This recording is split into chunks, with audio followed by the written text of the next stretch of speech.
Hello, this is Alan Cornell, and I'm proud to announce that I'm going to be offering NLP practitioner, that's Neuro-linguistic programming, practitioner credentialing training starting on January 27th. And I have a special announcement to make that I'm going to share with you at the end of this, near the end of this short video. I was speaking with my friend Andy Little, and many of you may know him.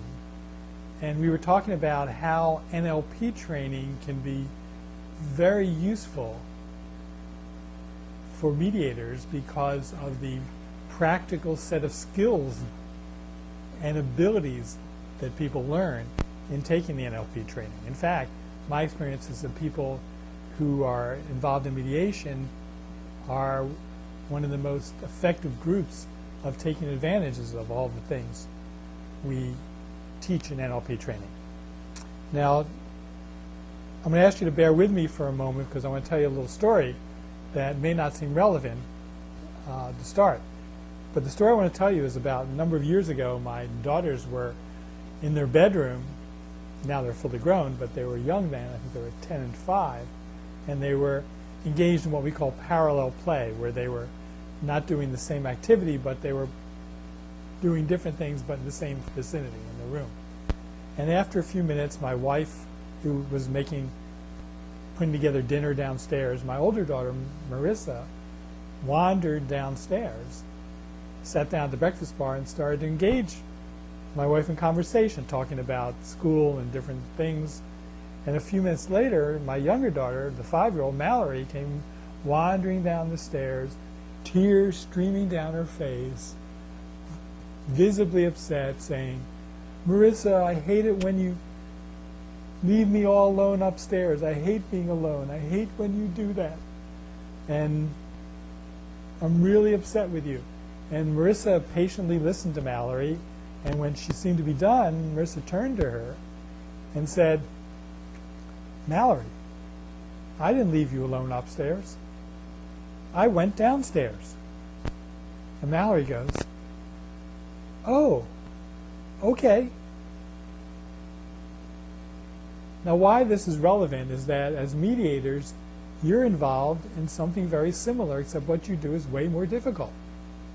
You're involved in helping people who have very strong emotions about something, shifting their position and being happy with that shift. The differences are very obvious. One is you're not dealing with a relative who you've established rapport with over the years. And Mallory always thought that Marissa hung the moon, so it wasn't difficult for Marissa to get in rapport with Mallory. Two, you're dealing not with one person, but with 2 or more people, and often people who have radically different, if not opposite, viewpoints on what's occurring or what has occurred. 3, you're dealing with people who are not often upset in a vulnerable way, but are angry and frustrated and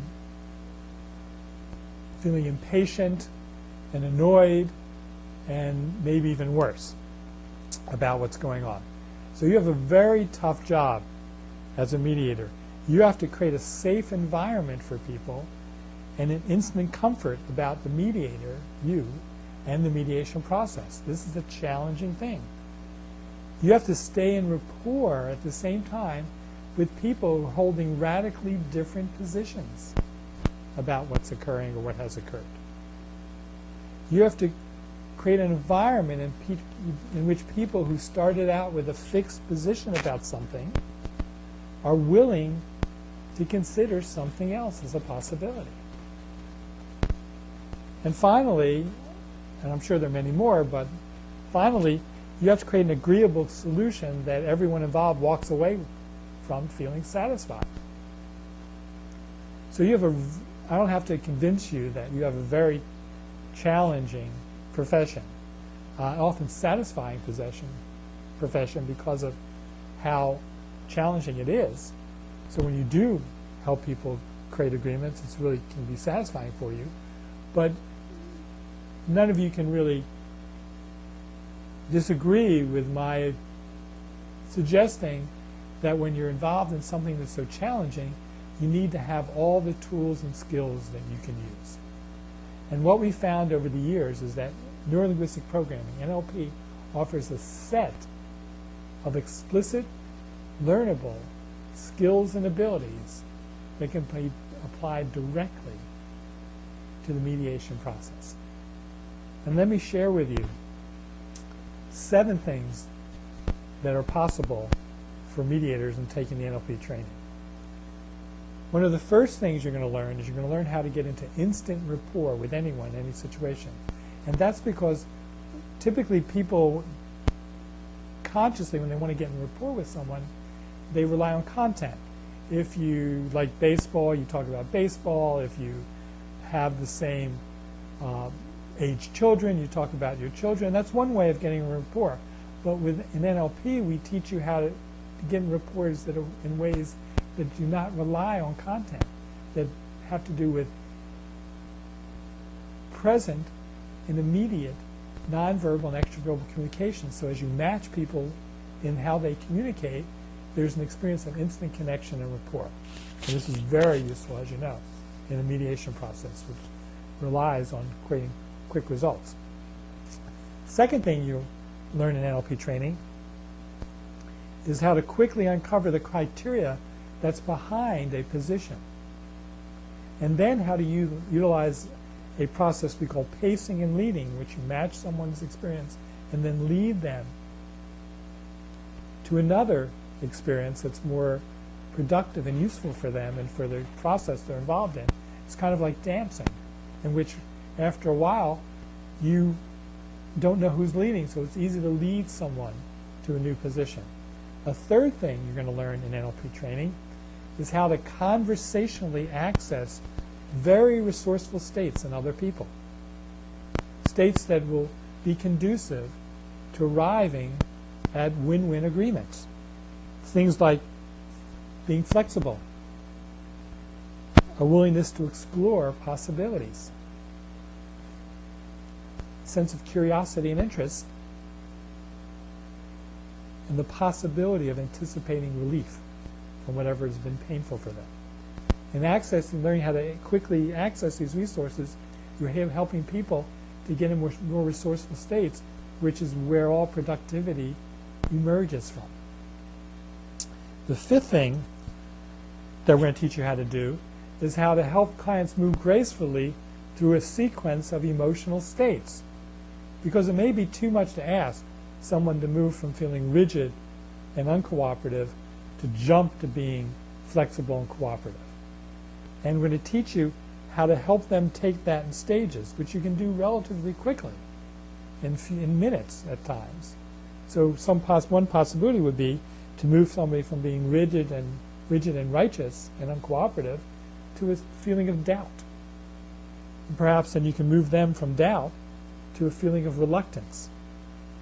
And from reluctance, maybe to curiosity. And from curiosity, perhaps to openness. And from openness is a small step to being cooperative. And we're going to teach you how to do that in a systematic way using some of the skills and communication techniques that we'll be teaching you in NLP training. A sixth thing we're going to teach you, which is very important, is how to calibrate people's nonverbal and extraverbal responses. Because oftentimes when we're making a suggestion to someone, we're suggesting a way of thinking, people will react to that immediately, and that reaction will be expressed non-verbally well ahead of them when they become consciously aware of the fact that they don't like what you're saying. So if they're disagreeing or not liking what you're saying, you'll have calibrated what that looks and sounds like, and you'll be able to quickly shift what you're saying, either to back up to where you were before and when things are more comfortable, or to create perhaps another suggestion, utilizing the flexibility behavior that we'll be fostering in this training. And seventh, and this is not all the things we'll be teaching, but these are 7 of the things we'll be teaching, is we're going to teach you how to anticipate and to do a preemptive strike to avoid buyer's remorse. Because you want people to walk away from an agreement in which they continue to feel good about it. If that's what they're going to have to live with then you want them to feel good about it. So these are 7 things that you'll learn: how to get instant rapport, how to validate someone's viewpoint without agreeing with them, how to quickly uncover what's underneath their positions, how to conversationally access resourceful states, to move clients through a sequence of emotions, improving their emotional state and consequently their resourcefulness, how to quickly calibrate someone's response to what you're saying to them or what they're hearing from someone else, and how to anticipate and how to preemptively avoid buyer's remorse. Now let me share with you something about the training. And the first thing I want to share is the special announcement that I alluded to earlier, and that is for the first 8 people who, out of these early announcements, decide to register for the training, to put down a deposit and agree to pay in full before the end of the year, we'll be giving a $400 tuition reduction, which is very significant. It's almost a 20% reduction. And even before that reduction, our fee is actually about 2/3 of what you have to pay in other programs that are very similar around the country. So that this is indeed a small investment in time and money when you weigh it against all the advantages and all the things you're going to get out of the training. So for the first 8 people who decide to sign up and put down the deposit and agree to pay before the end of the year, you get a $400 deduction from the tuition fee. The structure, let me talk about the structure of the training.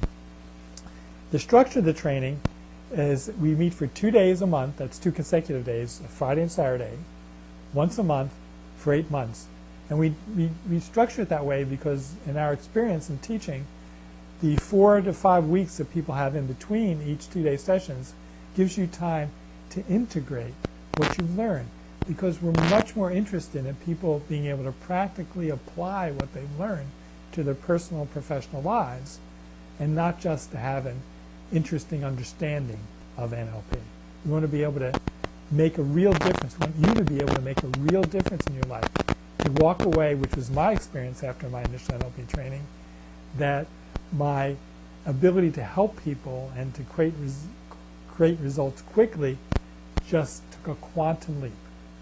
And this is what you can expect and demand from us in teaching you these skills. So I appreciate your taking the time to listen to this. I hope this was at least relatively informative. If you have any questions, you can go to my website at www.alanconnell.com, where we have a whole bunch of information. I think there's some links on this email about how to get more information about the components of the training, who it's appropriate for, what to expect, the structure of the training. And if you are considering it and would like to talk to me about that, about whether this would be right for you, then please feel free to give me a call at 919-967-8444. This is Alan Connell. I want to thank you for your time and attention. I appreciate it. Take care and enjoy.